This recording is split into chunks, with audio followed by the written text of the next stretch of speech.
We have already mentioned in the last short lecture about, in addition to the 3 Heitzos printing of the Shas by Rebbe Moshe, the Rov of Slavita and the owner of the print house. In the year of Tov Kuf Samach An, the year of 1800 and An, the year of Tov Kuf Samach Hesen An, 1808 and An, and the year of Tov Kuf Ein Zayin and An, the year of 1817 and An. But then, in the early 30s, about 1834, 1835, he started printing a 4th edition of the Talmud.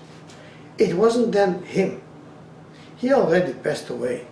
He had 2 sons, the brothers of Shapiro, the sons of Rebbe Moshe, owned the print house, and they have started printing the Shas again. They also claimed a similar reasoning for it. When they have published the 3rd edition of the Shas in Tov Kuf Ein Zayin in the year of 1817, they also got the authority that no one else should harm them and not print another Talmud in their period of 20 years. In the year of Tov Kuf Tzadik Dal and Tov Kuf Tzadik Hey, in the year of 1834 and 1835, it was not yet over the 20 years.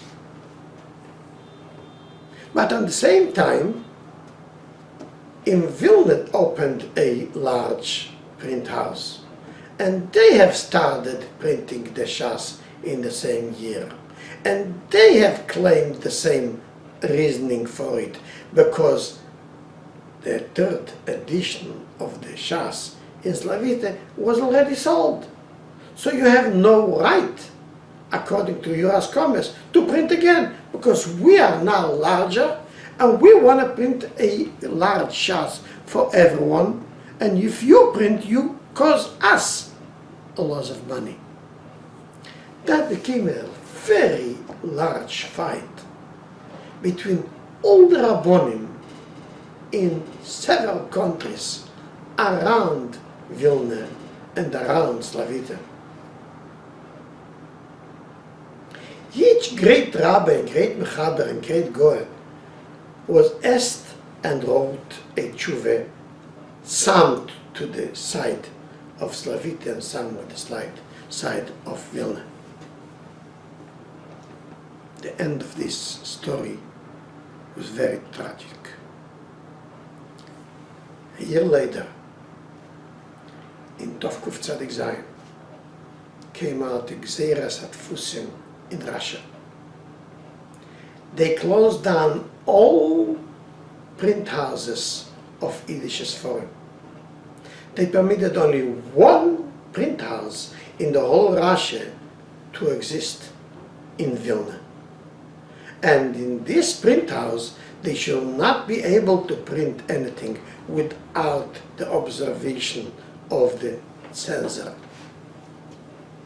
So obviously,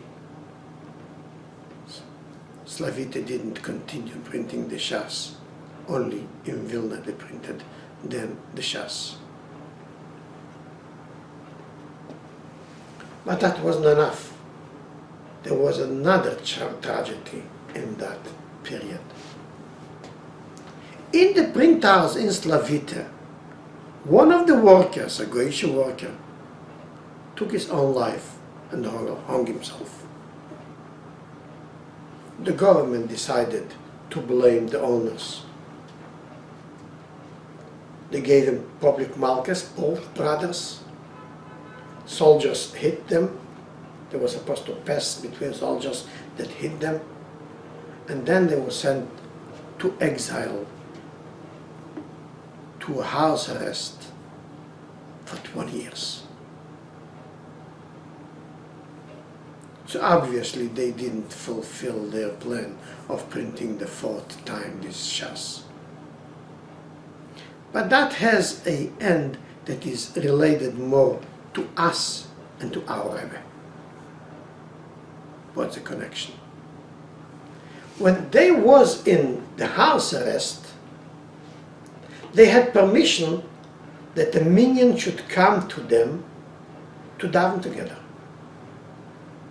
for the 20 years. So they smuggled in a small Sefer Torah. So they would daven there every Shabbos, and they would read in the Torah every Shabbos.